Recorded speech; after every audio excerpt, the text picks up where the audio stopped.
Holy Spirit. Today we meditate on St. Joseph, Hope of the Sick.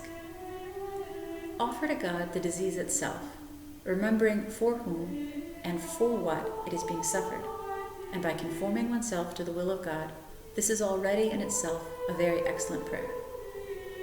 St. John of Avila, writing thus to a sick priest, also says, "Do not consider, friend, what you would do when you were healthy, but how much you would please the Lord with contentment of being sick. And if you seek, as I think you seek, purely the will of God, then what else does it matter to you to be sick or healthy, if His will is all our good?"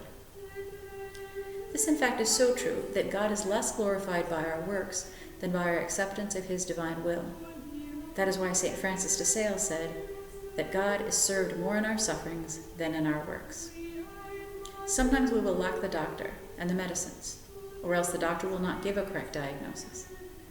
Even in this, we must also be conformed to God's will, which thus arranges all things for our good and profit. St. André Bessette, the saint of Montreal, who was very devoted to St. Joseph, always used to recommend to the sick who visited the oratory, pray to St. Joseph, make a novena to St. Joseph. When you invoke St. Joseph, you don't have to talk much. Your Father in heaven knows what you need, and so does your friend St. Joseph. St. André used to say, "Go before the statue of St. Joseph and say, 'If you were in my place, St. Joseph, what would you do? Then pray for this in my name.'"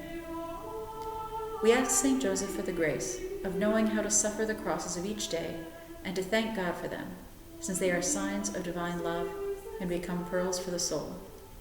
We ask for the grace to ask with confidence for all our needs. St. Joseph, pray for us. In the name of the Father, and of the Son, and of the Holy Spirit.